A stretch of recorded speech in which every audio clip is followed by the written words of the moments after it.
Parshas Vaeirah Daf Nun Hey of Torah.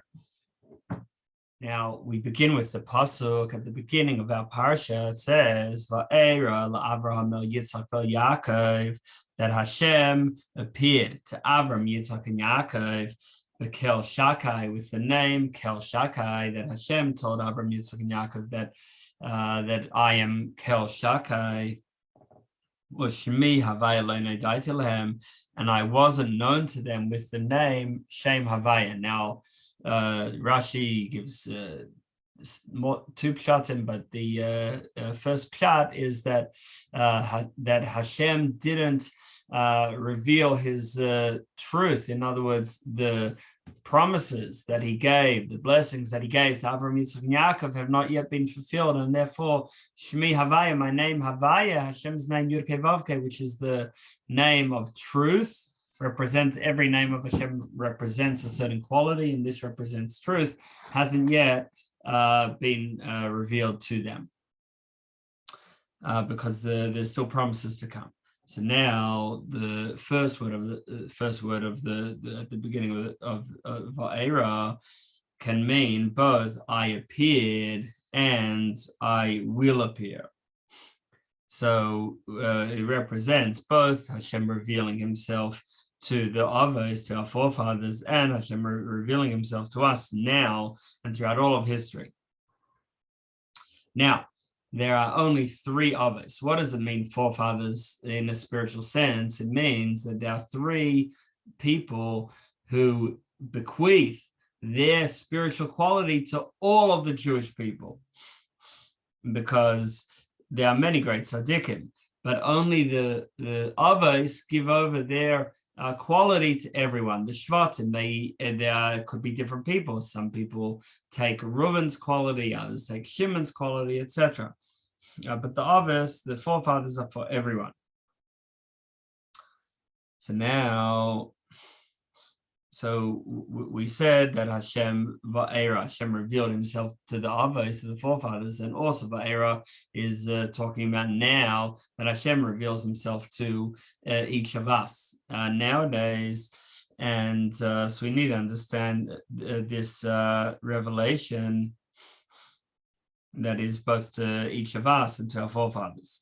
So to understand this through the mashal, through the metaphor of a fetus and then a born child.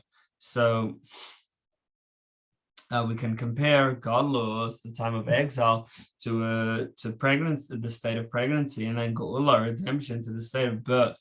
Like we see that there are psukim that compare Moshiach, the redemption, to birth. Like it says that when Moshiach comes, it will be that Yod Zion Espaneha, that Zion has given birth to children. Whereas when we're in exile in Galus, the pasuk says that the children have come kivar banim ad mashber, that they're there in the birth stool, but because later there's no strength to actually give birth to them. No, that's when we're in a distress. And similarly, before Moshiach coming, it's the pasuk calls it chevle leida, it's the birth pangs. Similarly, the Geulah, the redemption from Mitzrayim, is also compared to a birth, like the pasuk says, so it talks about the liberation from Egypt as the day that you are born. So what is the comparison between Galus and being a fetus inside the mother's womb versus Geulah, redemption, compared to birth? So the idea is that like the Gemara says, that Rabbi Simloi compared a fetus. He says that the fetus, it's all folded up, and the head is between the knees, and then the heels folded backwards, and then the mother, the fetus just eats whatever the mother eats, and its mouth is closed. It's eating just through its stomach. Then once it's born, so then it no longer eats through its belly. Instead, the mouth is used for eating and for breathing, and now it uses all its organs. So before it was born, so the head is it's not used for thinking in this like afterbirth, and similarly it can't see, and it like we said before, it doesn't eat through its mouth, although it has all those same limbs, and it doesn't breathe either, but only once it's born. And then it can make noise, and that's why crying, when the baby comes out and it cries, that's a sign of life, and that's connected to breathing. Whereas before it doesn't have that. All the limbs are just folded up, and they're not used for anything. So now the same thing we can say about the Jewish people, that yes, in the times of Galus, we also have the full spiritual body, but we're not able to use the higher organs, only the lower organs, as he'll continue to explain, that we are able to do mitzvahs. We're able to use our, so to speak, our lower organs, our hands and feet. We're doing what's right, but we're not connecting to it. We're not sensing Hashem in our mind and heart. Our mind and heart are like asleep. They're not yet born, and therefore before birth, the fetus doesn't use its higher organs. So in the time of Galus, so then Hashem is in a state of being exalted and removed beyond us. Like the Pasuk says, Hashem mimar miyashek, that Hashem roars from on high, from an exalted place. Like Zayah says, that that Hashem departs on high spiritually, and this is what the pasuk refers to in the famous pasuk. Yirmiyah Perek Lamed Aleph. There's the famous lines about Rachel, that as the Jewish people are going into exile, it says Kol b'Rama nishma, that we hear a voice from Rama. And also, like we interpreted also on high, and we hear the voice of Rachel Mevak al Banel, that Rachel cries for her children, Ki einenu, because they're gone, they're not there anymore. So we can interpret this as Ki einenu, not talking like a simple interpretation. It's talking about the Jewish people who have been taken into exile, but Ki einenu, because Hashem is not present in a visible and a noticeable way, that Hashem goes up on high and he removes the revelation of his presence from this earth, so that it appears as if the world is just running based on its natural course without Hashem's involvement, that our eyes are blocked from seeing Hashem's light. And even when we do mitzvos, which mitzvahs are the sustenance of our neshama, so it doesn't pass through their higher organs to them. In other words, it doesn't awaken within them an excitement for Hashem, a love and reverence and an understanding of Hashem in our minds and hearts, but instead it just goes straight to the belly. In other words, it is only simply doing what's right without sensing what's right and understanding what's right. Like the pasuk says, that we're meant to know Hashem as well, but instead we do like the pasuk Vaeirah Mitzvos Anoshim Lamada, that we're just doing what we're told, that our reverence is only to the degree of following instructions, but without any real feeling, and it's all cold. So that is what spiritual exile means, when we're not in touch, and Hashem is not in touch with Hashem. Whereas the idea of Moshiach, spiritually, the idea of redemption is all about the revelation of Hashem, and that's what is called birth spiritually.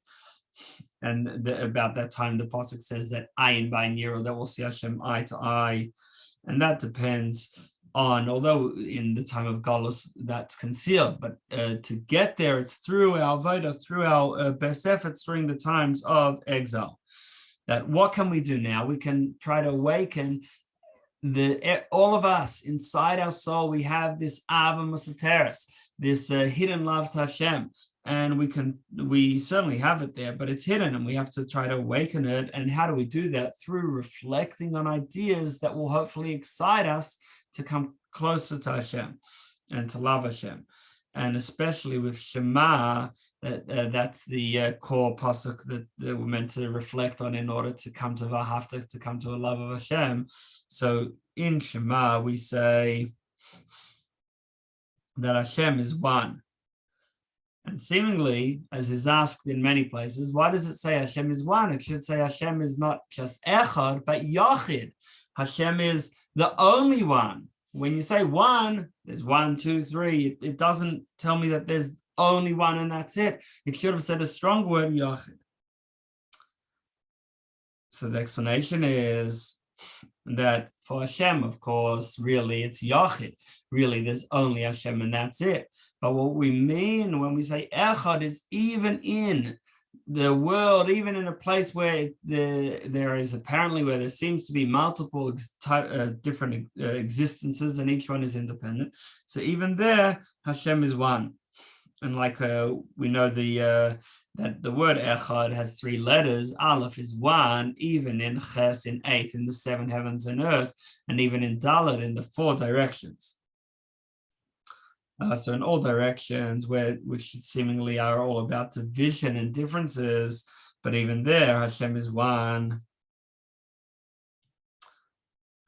And when we talk about the directions, so they don't just mean, we're not just talking about the physical directions, but also the spiritual directions.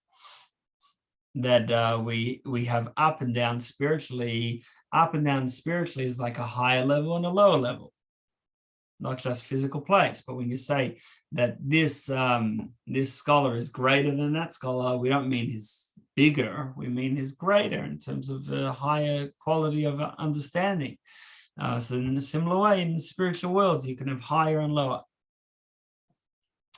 And then we have the 4 directions that, like we've said in previous Maimarim, that south is chesed, is loving kindness, and north is gvura, is reverence, because the south is the right side when you're facing east, and the north is the left side. And all of them come together, all 4 directions, meaning Av and Yira, Chesed and Gvura, they all come together around Hashem. And that's what we mean when we say Hashem is one, that all these different qualities are all one. They all are really, it's all one, it's really all Hashem. But at a deeper level, we would say Yachid, that Hashem is the only one. And that's before any of these different styles come into existence. Because really, like we say in Vaeirah Dovid, we say, L'cha Shema Geulah v'Gevura, that to you Hashem is greatness and is strength. All the different qualities are to you, meaning that they're all bottled, they're all nullified before Hashem. And they're really all the same and make no difference. Hashem is below just as much as he is above. And really for Hashem, we wouldn't even talk about Hashem filling worlds and surrounding worlds. Hashem is beyond the whole concept of worlds. And like we say in the third last Halakha, Kin Kapitel Kuf Mem Ches of Tehillim, Kin Niskav Shema Levadei. We say that Hashem's name is aloof, it's and alone. And only Hashem's glory is manifest on earth and heaven. So Hashem himself and even his name is really beyond. And only his glory, some ray from Hashem, is what is on earth and heavens. And even there, it says earth before heavens.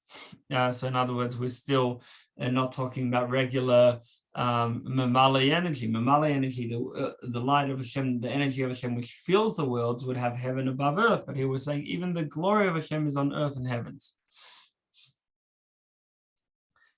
And that's it's actually in a way more on earth. And like we say in Malay Haaretz Kavodei, that Hashem's glory fills all of earth. and so therefore, when we do a mitzvah, so we have Hashem present with us. Whereas the angels above, they say, where is the place of Hashem? That they're seeking to praise Hashem, to connect, but they say where. So now, when we meditate and reflect on all these ideas that connect to Shema, about how even in this place of where there's multiplicity and there's seemingly all differences, and there's 4 directions and the 7 heavens, all the different styles and spiritual energies, even there, everything is one. This then is the meaning of Echad, that Hashem is one, meaning even in a place of multiplicity, still Hashem is one, that even there, the only real thing is Hashem. So now, we compared Galus, the time of exile, to pregnancy, and the time of Geulah, the time of redemption, to birth. So the time of pregnancy is where Hashem is not felt so much, and Hashem goes up, and that Hashem is really beyond worlds, and Hashem really is, there's only Hashem and that's it, but we just don't sense it. But then when Moshiach comes, the Pasuk says about that time, we say at the end of Aleinu, that then Hashem will be one and his name will be one. Meaning that then Hashem's oneness will also be revealed in this physical world. Like the Gemara asks, what, is Hashem not one now? But the idea is that then it will be revealed. That now we can't, we don't read Hashem's name, we don't pronounce Hashem's name as it is written. We don't read or say Yud Kei Vav Kei, whereas when Moshiach comes, we will, which represents revelation of Hashem in this world. So although we're in Galus, although we're in a time where Hashem is not so manifest, but still, because we have that special closeness with Hashem, where Am Karova is close nation, so therefore we're able to bring down Hashem's oneness even now, that Hashem should be revealed even now, both in the world and upon ourselves. And that is through Shema Yisroel, and the Pasuk Shema Yisroel. So the first 2 words, Shema Yisroel, is saying that we should hear. What is true hearing and listening? It's reflecting, meditating, truly understanding that Vaeirah el Avraham, Hashem is our God, meaning that Hashem really is our God, is beyond, is not sort of lowered within worlds and multiplicity. And then it continues, Hashem Echad, Echad, that even when Hashem is involved in worlds and multiplicity, even there Hashem is still one. So now, when we think about this and really truly reflect on this, when we say Shema, so then that will bring us to the next pasuk, V'ahavta, because the goal of our creation is to make a dir b'tachtonim, is to make a dwelling place in the lower space, and that causes Hashem's, when we work not just on high and rising beyond, but on impacting on the worldliness, which is from within ourselves, our neshama is our animal soul, and then also transforming the world. Like it says that what was the purpose in Mitzrayim, in Egypt? It wasn't just to free the Jewish people, but v'yadu Mitzrayim ki ani Hashem. Hashem wanted that Egypt should know that I am Hashem, Hashem said. So it's about that transformation. So, and that's the idea of the Baal Tshuva, who is beyond the tzaddik, the returnee who transforms his surrounding, is greater than the one who was holy from the beginning. And this is also the meaning of the pasuk in Tehillim, the second last kapitel, which we say is part of the Halalukas, Yismach Yisrael ba'osav, that Yisrael, the Jewish people, rejoice in their maker. Now, their maker, of course, is Hashem, but it uses osav, which could be translated in the plural, that his makers, the Jewish people's makers. And that's because what we're saying is that we should rejoice in the multiplicity, when it's not clear that there's just one existence, Hashem, and that's it, but in that place of multiplicity, we should rejoice at the opportunity of bringing it together. That when we do that, then we're doing our ultimate purpose through transforming the world to godliness. So that's our whole purpose, and that's a path to Dir B'Tachtonim. And therefore we should rejoice in that opportunity. Okay, so now, we said that although in the time of Galus, in the time of exile, we can do Judaism, but we can't fully see it, we can't perceive how Hashem is one, but still we can do a little bit. We can try to work up an love of Hashem through reflecting in Shema about how that even within this world, Hashem Echad, Hashem is one, that Hashem is still the only existence. And then when we think about that, we'll both yearn to connect to something real. And once we realize Hashem's the only real thing, we'll want to connect to that. Also, like it says in previous Maimarim, that we can think about how Hashem is totally beyond. Hashem is really Yachid, and nevertheless, He chose out of love to us to come down to us and be present and manifest within our world. And that's the idea of Echad. Even within the world, there's only Hashem, but that's another way to come to a love of Hashem, through that gratitude that Hashem cares and goes down to us. And also through mirroring Hashem's feeling to us, we mirror back to Hashem. Anyway, so through all this, we come to Ava, to love Hashem with both our Nefesh Elikis, our godly soul, and our Nefesh Bahamis, our animal soul. The Ava is a fiery love because it comes from a distance, from being far. And then therefore it's more passionate than if he was always close the whole time.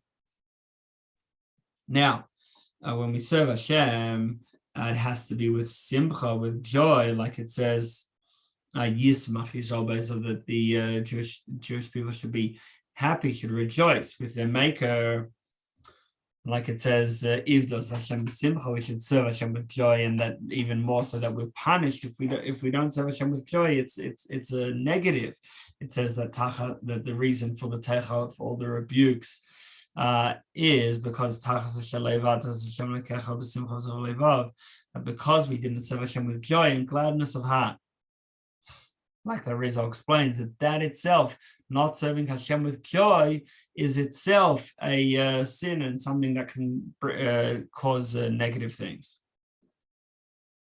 Now, this happiness in the opportunity to serve Hashem and to fulfill our mission of creation, transforming the darkness where Hashem's energy is not manifest to light, clear godliness. So that joy in fulfilling our mission is compared to milk, like the Pasuk says in Shir Hashirim, where it's praising the two lovers praising each other, and it talks about milk and honey. There's milk and honey under your tongue. So it's the idea of joy and pleasure. So now, in continuing our metaphor, we have the fetus before it's born, then we have the baby once it's born, and when the mother wants to gift and to show her love to the child more after he's born, so she feeds the baby, and that is like her pleasure. She takes delight in feeding the baby, and it also, and the child also takes delight and this is his pleasure and his growth. And then he slowly grows until he's able to move around and to walk. Now, the milk comes from blood, and the blood comes from eating. That when the mother eats, then what she eats turns to blood, and then the baby can eat from that blood, which then turns to milk. So what does this represent spiritually? So what that means is that milk, which is the baby's delight, and therefore connected to simcha. So that milk comes from blood, which blood is something from the side of Geulah, from severity. Now, with karbanos, with the sacrifices in the base of Middos, so there's the food, so to speak, that's put on the mizbeach, and that's referred to in the phrase Yisrael Mefarnes in Lavim Shabbat Shemaim, that the Jewish people, they sustain their Father in heaven. And the idea of the carbon is to bring, especially the blood, which when person takes an animal and he sacrifices that animal and brings it as a carbon, so he's like giving up himself and giving himself over to Hashem's oneness, and in particular his nefesh, his animal soul. But it goes up on the Mizbeach and becomes totally one with Hashem.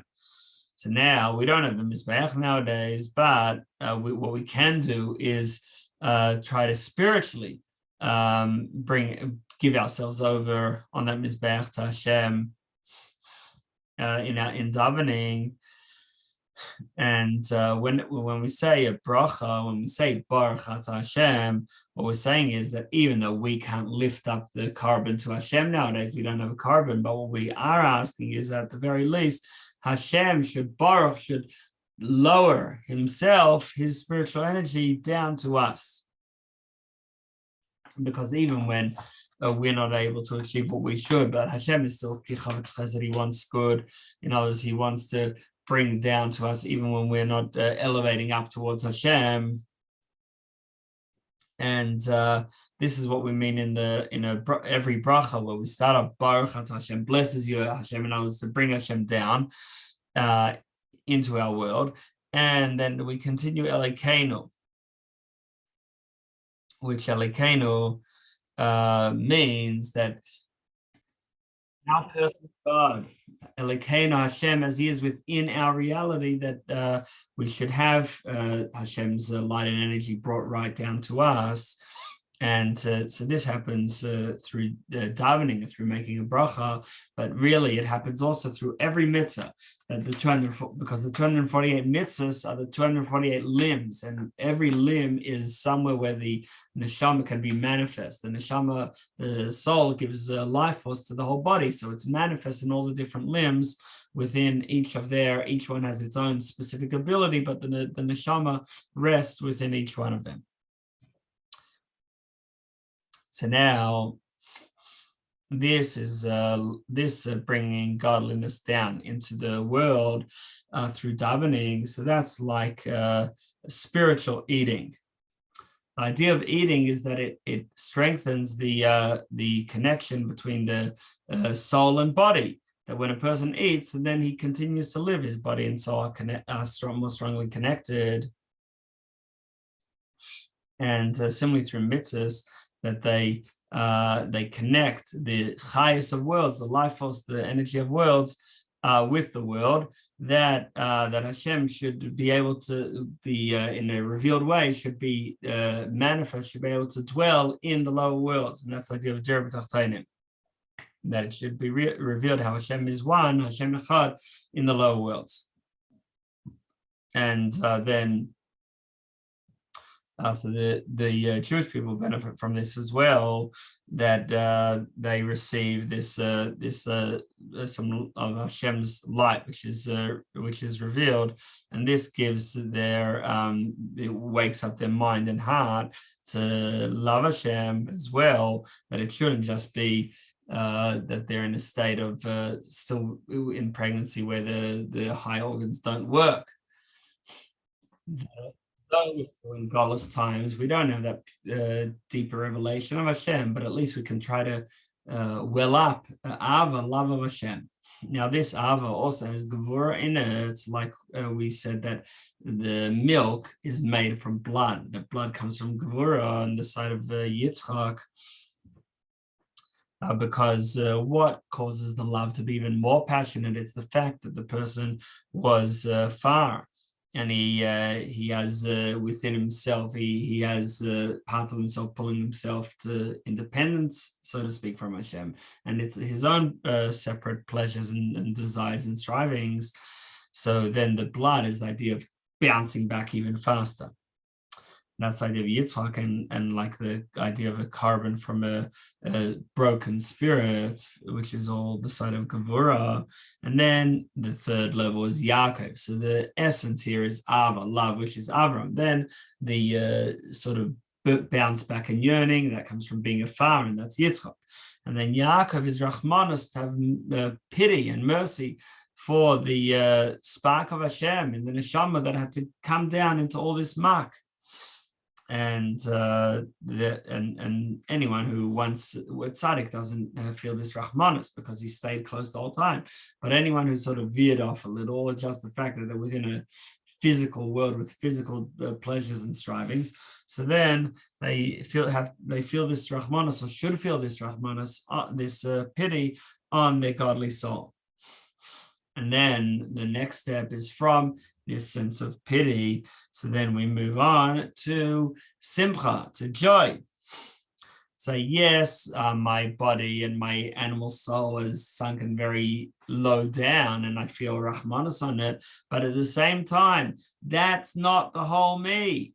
But we have within ourselves also a nefesh kiss, a godly soul which is one with Hashem, and therefore at the same time that we're sort of feeling rachmanus, pity on being distant, we should also be feeling joy on the opportunity that part of us, our neshama, is one with Hashem and can come back right to Hashem. So although my body is still not perfect, and my body is still involved in all the physical pleasures and strivings and perspectives, but at the same time, although I've got rachmanus, I've got pity on that, but I can have great simcha, great joy on my nefesh Elokus, my godly soul, that's able to just bond with Hashem through Mitzvos. And so this joy is due to the continuation of a bracha that we say, Mitzvos, who sanctifies us through our mitzvahs, that the mitzvahs sanctify us, and especially when they come after darkness, that the person felt bad for being far away. So now he's excited by this idea that the mitzvahs are an opportunity to bond with Hashem. And that's why it says that we'll come to Moshiach with crying. And the crying is the feeling pity for the neshama that it's had to veer off into separation from Hashem. And then after that, the simcha, the joy in the fact that we can do a mitzvah and bond and be one. So this is why we only say slach lanu, we only ask Hashem for forgiveness once we're already in Shema Yisroel, which is the peak of our davening. Why don't we ask for forgiveness earlier? Because until earlier, before we've said Shema, we're not able to reach this state of forgiveness. But once we've said Shema, so then Hashem's oneness is manifested to us, and then we notice our lacking, and therefore we're able to then have mercy on it and try to fix it. And then after the mercy, the next step is great simcha, great joy.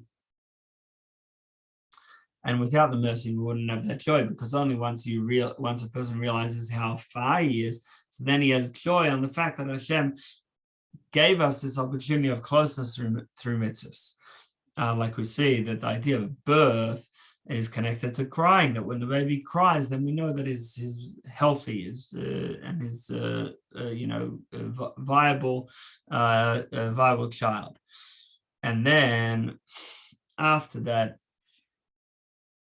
the next step is to give him milk, and that helps the baby in its growth. And we explain that this idea of milk connects to joy, the sense of joy and pleasure. and which comes out of dam, comes out of blood. The milk is transformed blood, and blood represents the sense of gevurah and yearning and distance. But when we then think about how, although yes, we're just physical beings, but still Hashem chose us and Hashem gave us opportunities to connect, so then we feel so excited.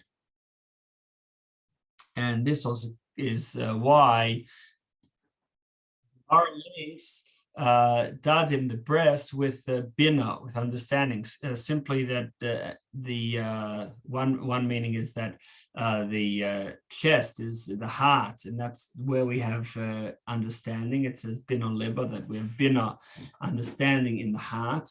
Also, as the Gemara explains, there's benefits and there's understanding. In other words, there's reasons and benefits. The fact that with humans, they nurse from higher in the body, whereas in animals, it's lower down in the body. And there's reasons for that, and therefore it's connected to understanding. But in this moment, where we talk about the state of the fetus as being like in Galus, in exile, it can't use its mind and heart. Then once it's born, it uses mind and heart. And then it adds simcha, adds extra joy once it's born, and the godliness is manifest through the milk. So the milk comes through the dad in the breast, which are connected to bina, because through meditating and reflecting, through deeply understanding and thinking about ideas about to do with Hashem that will bring us to love and to joy. So that's how we get to the milk, the joy. Okay. Now going to turn on to page Nun Vav to conclude the Maimer. So now going back to the pasuk, Vaeirah el Avraham, that Hashem appeared to Avraham, to the Yitzchak and Yachid, to our forefathers, with the name Kel Shakai. So this Shakai also is from the word the breast, Shadayim, which is what gives milk, and that what lets the child grow bigger. In other words, to create a larger Av and Yira, larger feelings for Hashem, which Ava, love, is from Abraham, and Yira is reverence from Yitzchak. And although we've got in the first half of the pasuk that the Avos, which are the source of the Ava, Yira, and Rachmim, the love, reverence, and mercy, pity, in service of Hashem, so that all happens, and it's fed from meditation and the which is connected to Shadayim, the breast that give milk, which is joy. But but I didn't know them with the name Havaya, with Hashem's name Havaya. This means that although we have the full all our emotions aligned with Hashem, we have, like Abraham, established Shachris, which is Shachris is the daytime when there's revelation of Hashem, to love Hashem, but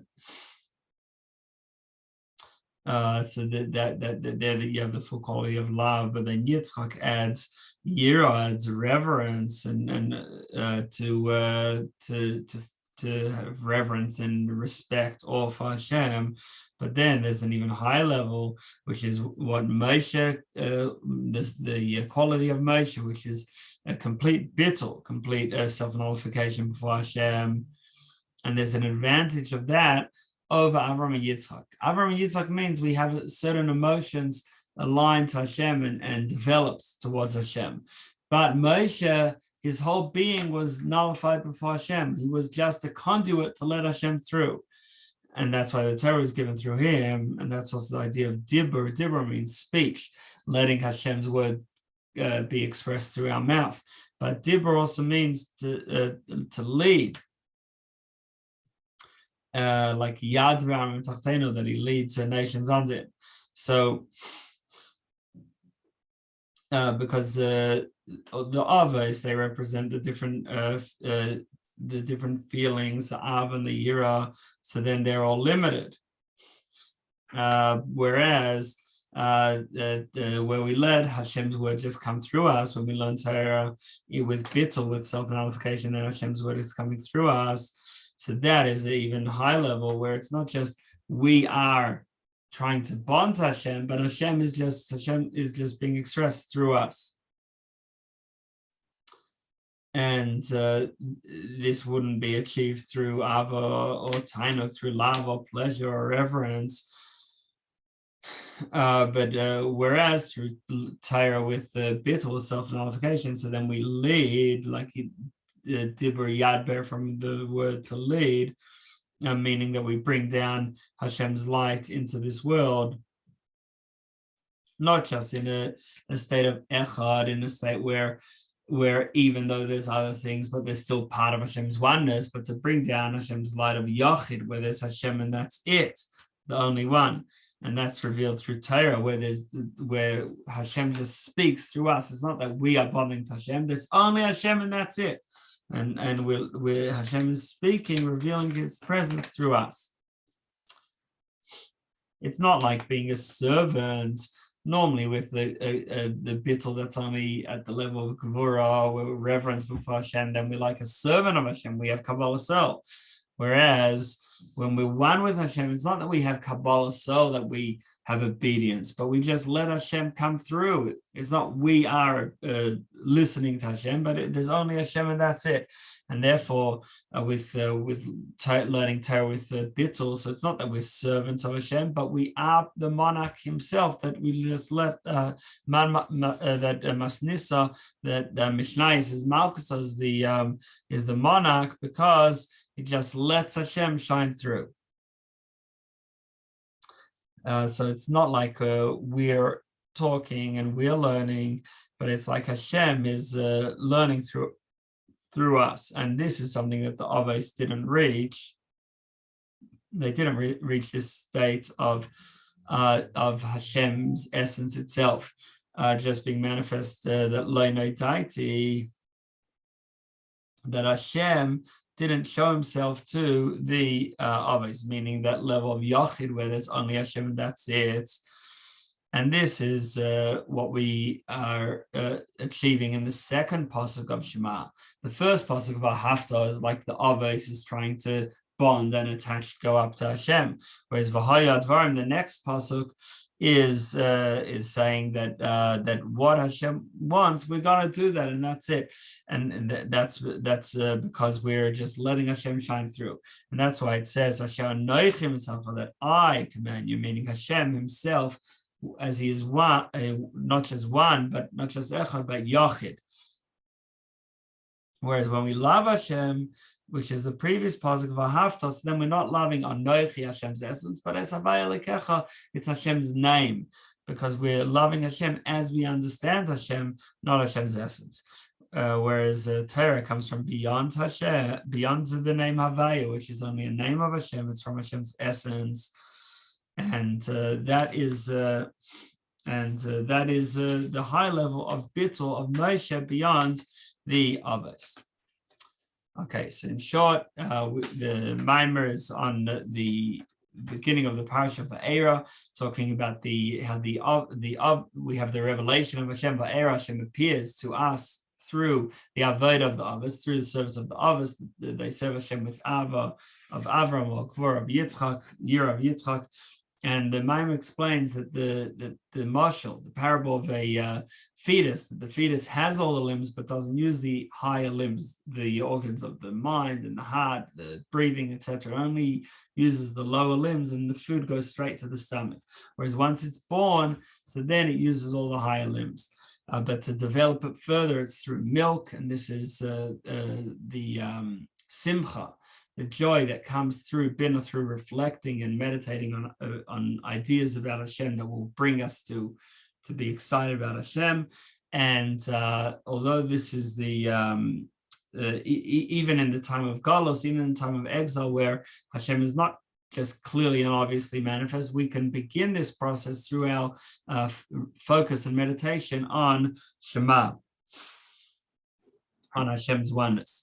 And then ultimately, the baby is born, meaning there's revelation of Hashem, and this comes through the milk. And we said that the milk comes, and milk is actually blood, which is transformed. So that's the idea of Gevurah as well, on this sense of yearning from being afar.